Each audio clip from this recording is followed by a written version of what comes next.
qaabkee ugu sheegtaa waalidiinteeda inaan guursado ayaan rabaa su'aasha ugu badan ee isweydiiyaan lamaanaha isjecel inay hadda isguursadaan mar aad ay u adag tahay marna aad ay u fududahay inaad waalidiintaada hortagtid kadibna aad ku dhahdid guur ayaan rabaa laakiin maanta waxaan kula wadaagayaa 4 arrimood oo lagaaga baahan yahay inaad sameysid si ay kuugu sahlanaato waalidiintu waa kuwa aad iyo aad u jilcan markii la gaaro dhinaca caruurtooda sidaa darteeda maanta waxaan kuu soo gudbinayaa 4 arrimood oo kaliya aad u mari kartid adigoonan cabsi kuugu jirin inaad u sheegatid waalidiintaada inaad guursatid ila sii joog oo fiidiyoga dhameyso insha Allah waxaan rajeynayaa 4taasi maado inaad ka heli doontid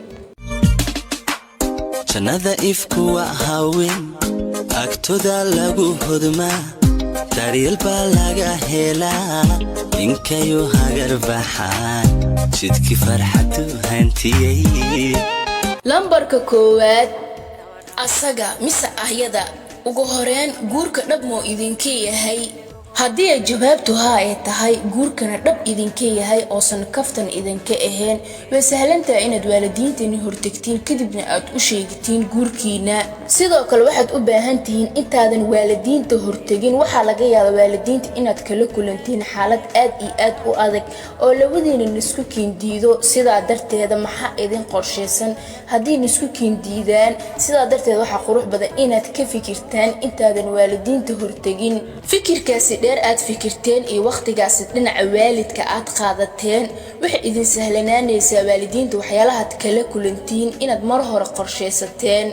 waxyaalaha aad qorsheysateen labadiina waxaan rajeynayaa inay noqdaan waxyaalo wanaagsan insha Allah lambarka labaad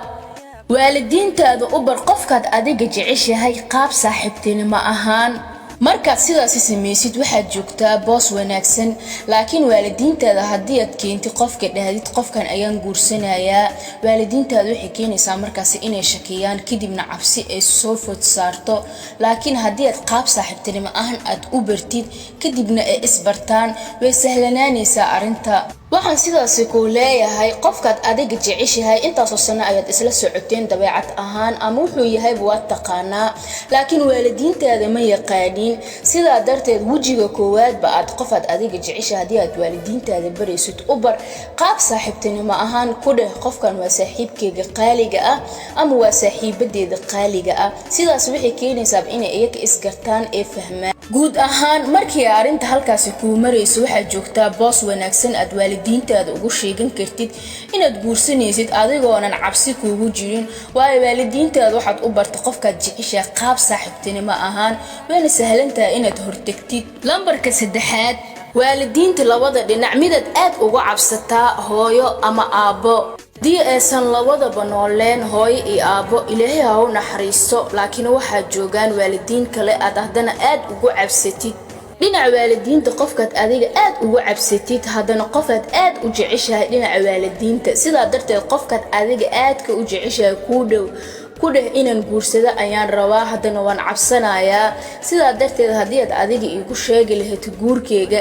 aad ayay u qurux badnaan lahayd qofka aad adiga u dhowdahay dhinaca waalidka qofkaas ayaa kuu sii gudbinayo inaad xilligan guur gaartay aana rabtay inaad guursatid wax walibana qofkaas ayaa kuu fududeenayo kaliya aad markii lagu weydiiyo su'aalaha adag waxaa laga rabaa inaad uga jawaabtid si maskaxiyin ah sidoo kalena aad waqti qaadatid kadib su'aalo waxay ku weydiinayaan waalidiintaada aad iyo aad u adag sidaa darteeda yasan ka dareemin waalidiintaada cabsi ama walwal ugu jawaab su'aalaha ay ku weydiinayaan si qurux badan iskana dhig qof aqyaar oo guur gaaray lambarka 4aad waa lambarka u dambeeya markii aad waalidiintaada ku ogolaadaan inaad guursatid waxaa lagaaga baahan yahay waalidiintaada inaad siisid waqti aad iyo aad u dheer sidaasi waxaan ku leeyahay guurkeer xitaa lama dhigi kara lacag la'aan waxaa laga yaabaa waalidiintaada inaysan haynin qarashkii adiga kuugu guurin lahaayeen ama qarashkii ay kuugu dhameystiri lahaayeen haddii waalidiintaada yihiin waalidiin wax iska haysto markaas ma qaadanayso guurkaada waqti dheer laakiin haddii waalidiintaada ay yihiin dad iska xogaa macquul ah waxa lagaaga baahan yahay inaad adiga fikirtid kadibna waqti iyaga ku filan aad siisid marka aad sidaas sameeysid aad waalidiintaada waqti iyaga ku filan aad siisid guurkaada wuxuu noqon karaa guur loo fikiray sidoo kale oo qaatay waqti dheer isfahan dheer sidoo kalena guurka la wada sugayo inuu noqon karo sida darteed waqti ayaga ku filan si wax la aas-aaso waxa ugu wanaagsan guri la dhisaayo sida darteeda waxa wanaagsan inaad waalidiintaada waqti siisid sidoo kalena adiga naftirkaada aad waqti kuugu filan aad wada qaadatiin adiga iyo lamaantaada sidaad adduunka isku fahantiin guurkiinan u noqdo mid aad loo dabaaldego oo loo wada sugo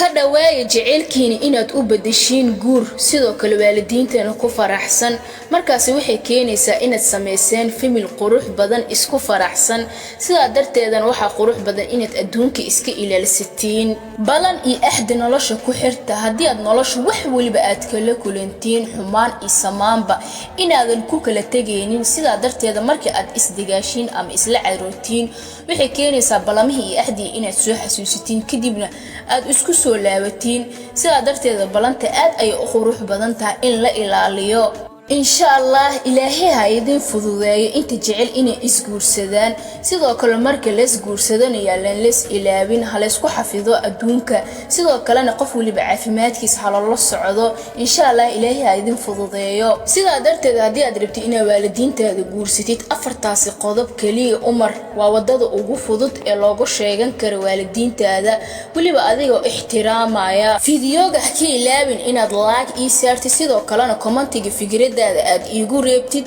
asxaabtaada quruxda badan haddii aad u shirgeliyaysidna aad ay u wanaagsanaan lahayd YouTube channelkayga subscribe haddii aad iga caawisid waxaad iga caawisay guul aan gaari lahaa qayb ka mid ah sidoo kale barta aan Facebook ku leeyahay like iyo follow haddii aad isku kaysoo dartidna aad ayaan ugu farxi lahaa insha Allah fiidiyoga xigo anagoo nabad qabno maalinta haydin wacnaato dhamaantiina jannada ifku waa haween agtooda lagu hodmaa daryeel baa laga helaa